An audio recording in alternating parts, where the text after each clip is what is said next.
Hey, good Thursday afternoon. I'm Nick Oresco, and thank you for joining us for 22 News at 4 o'clock. Top stories in just a moment, but first, a mild day out there. Let's bring in meteorologist Brian Lapis now. Our December thaw continues. Yeah, got up to close to 50 degrees here today. Maybe you had 50 or more or warmer on your car thermometer earlier today. The sun is starting to set.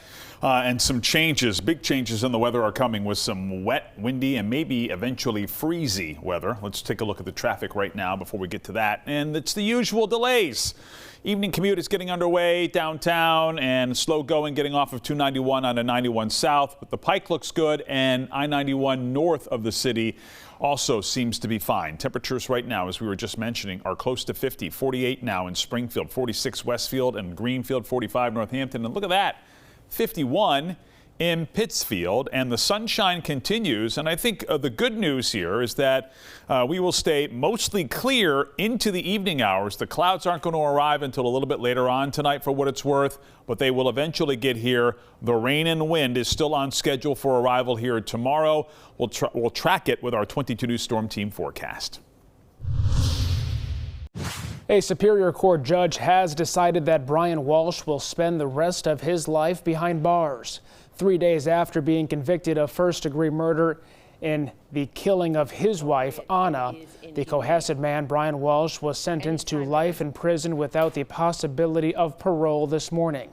After calling Brian Walsh's actions barbaric, the judge ordered that he serve consecutive sentences for the secondary offenses of dismembering Anna's body and misleading police. The court also heard emotional victim impact statements from Anna's family. Anna Walsh was last seen alive on New Year's Eve 2022 and reported missing several days later. Her body has never been found. We have new information on the Brown University shooting. Police are investigating possible ties between that shooting this past weekend and the killing of an MIT professor. Our sister station, WPRI, has confirmed that law enforcement is now examining possible ties between the two crimes.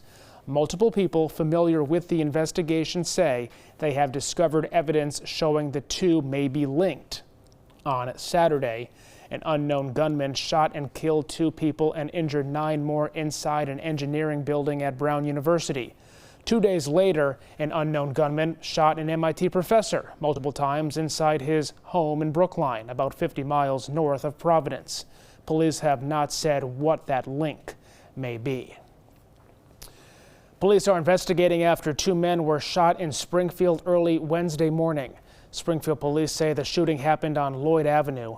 Police there found 2 men with gunshot wounds. They were brought to Bay State Medical Center and are expected to be okay. The incident is being investigated by the Springfield Police Department Detective Bureau.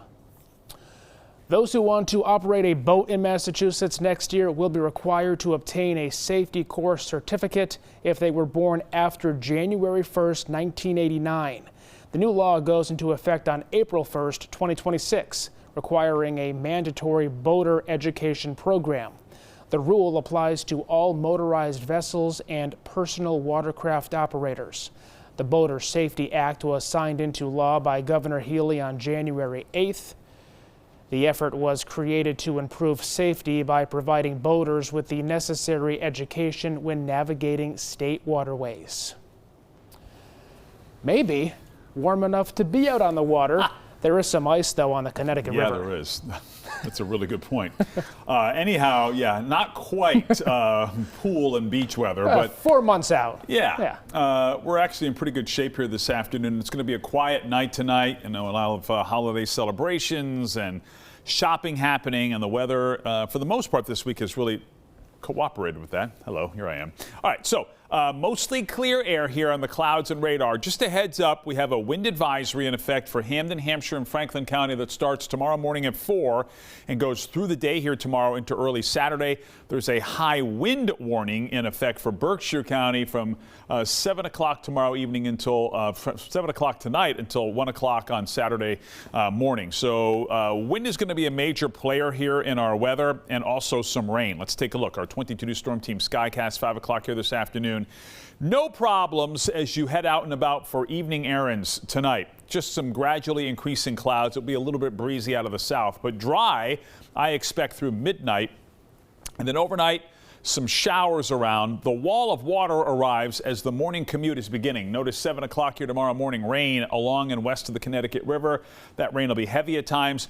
There may even be a thunderstorm here during the middle of the day. Notice this little line of heavier rain here at noontime. In fact, the chance for a thunderstorm anytime during the first half of the day here tomorrow into early afternoon. And then at some point mid to late afternoon, we're going to have a transition from the mild air to the cooler air. And that may come with a couple of scattered snow showers late tomorrow afternoon and early tomorrow evening. And the temperature is going to drop fairly quickly. I wouldn't call it a flash freeze, but I do expect that anything that's wet at around 3 o'clock in the afternoon and is still wet by 7 or 8 will be freezing. So something to keep in mind if you're going to be on the commute tomorrow evening or headed out for some Friday night fun and frivolity tomorrow evening. We'll track it in greater detail on 22 News starting at 5.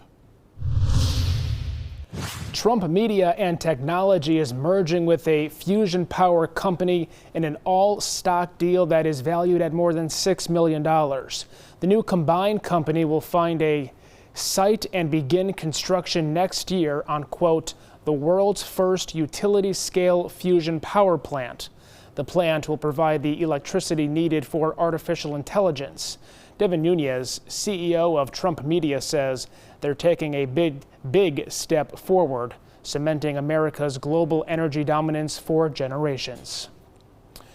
We are just 1 week out from Christmas, and you may have noticed some festive displays in your neighborhood. Some of our 22 News viewers have submitted photos of their decorated homes. These are some of our favorites from West Springfield, East Longmeadow, and Holyoke. If you have a display, a holiday display, and you would like to share it, you can submit it to holidaylights@wwlp.com. Tonight on 22 News, starting at 5 o'clock, we have continuing coverage on the Massachusetts Cannabis Control Commission approving regulations to allow for legal marijuana use in public settings. Plus, we are 1 week away from Christmas, as mentioned, and we are working for you with what you need to know before making your last-minute shopping trips. And we'll take you to Eastern Massachusetts for the annual Gold Star Families Tree Decoration, how this annual celebration honors the life and memories of the service members who died in the line of duty. Brian? One last look of traffic, and you can see here that things are going slow as usual at this time of day in downtown Springfield, but otherwise no problems. Pike is good. I-91 is good. Wet and windy and potentially a little wintry here tomorrow. We'll show you with our 22 News Storm Team forecast on 22 News at 5. And updates anytime at wwlp.com, the free 22 News app, and always on 22 News Plus. We'll see you tonight starting at 5.